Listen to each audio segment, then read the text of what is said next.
नमस्कार, इस वक्त आप देख रहे हैं इंडिया 24/7 लाइव टीवी। मैं हूं आपके साथ मधुमिता। आइए रुक करते हैं बिहार की एक बड़ी खबर की ओर। बिहार के सीएम नीतीश कुमार को तकरीबन 2 दशक से गठबंधन की सरकार चलाने का तजुर्बा है। उनके कार्यकाल का सर्वाधिक समय बीजेपी के साथ ही बीता। अब आरजेडी की अगुवाई वाले महागठबंधन के साथ उनकी सरकार है।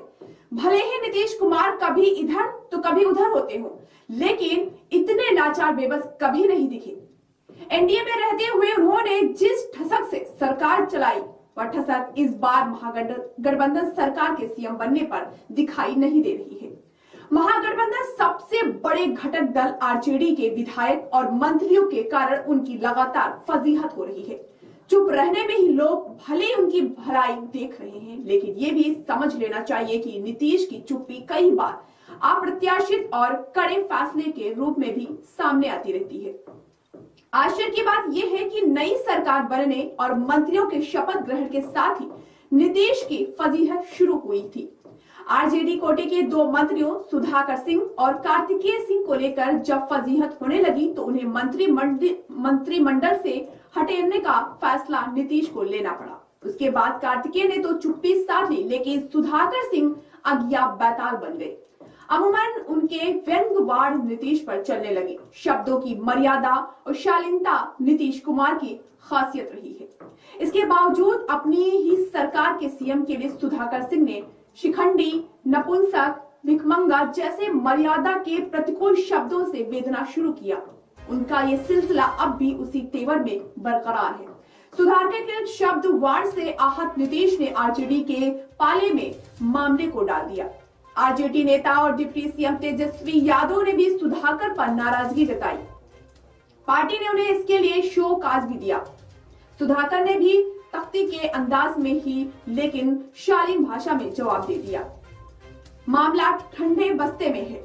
आरजेडी कोटे से मंत्री बने इजराइल मंसूरी की वजह से अब नीतीश कुमार की फजीहत हो रही है। मंसूरी पर आरोप है कि मुजफ्फरपुर में हुई एक हत्या में उनकी संलिप्तता है। बीजेपी विधायकों ने जब ये मामला उठाया तो नीतीश कुमार ने 18 दिन पहले आश्वस्त किया कि इसकी जांच कराई जाएगी।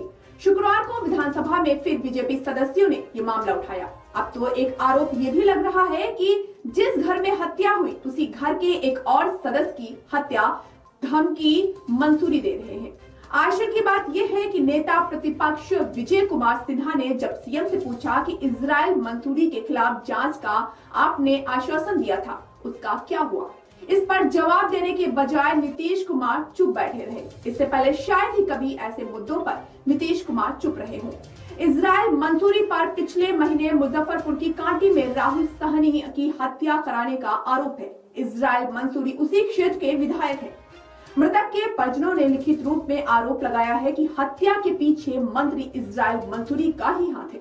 आरोप है कि पुलिस ने मृतक के परिजनों के आवेदन के अनुसार एफआईआर दर्ज नहीं की। उल्टे एफआईआर का आधार एक पुलिसकर्मी के बयान को बनाया गया जो एफआईआर दर्ज हुई। उसमें मंत्री इजराइल मंसूरी का नाम नहीं था। बीजेपी प्रतिमंडल ने इस मुद्दे पर बिहार के डीजीपी से भी मुलाकात की और वस्तुस्थिति से अवगत कराया।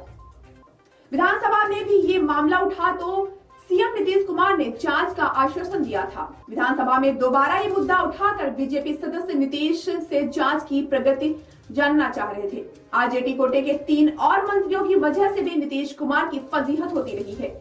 आलोक मेहता ने सवर्णों के बारे में बेतुकी बातें कही थी। नीतीश की पार्टी जेडीयू को भी वह बयान नागवां लगा था। शिक्षा मंत्री चंद्रशेखर ने तो रामचरितमानस को नफरती ग्रंथ साबित करने का अभियान ही चला रखा है। चंद्रशेखर को नीतीश ने शुरू में टोका भी था, लेकिन उनके अपने स्टैंड पर कायम रहने वाले बयान के बाद उन्होंने चुप रहने में भी भलाई समझी। चंद्रशेखर के बयान पर भी जेडीयू ने आपत्ति जताई थी। सुरेंद्र यादव भी नीतीश कैबिनेट में ही हैं।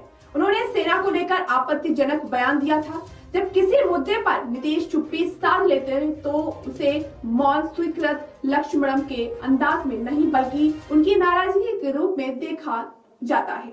उनकी चुप्पी कब विस्फोटक रूप ले लेती है कहा नहीं जा सकता।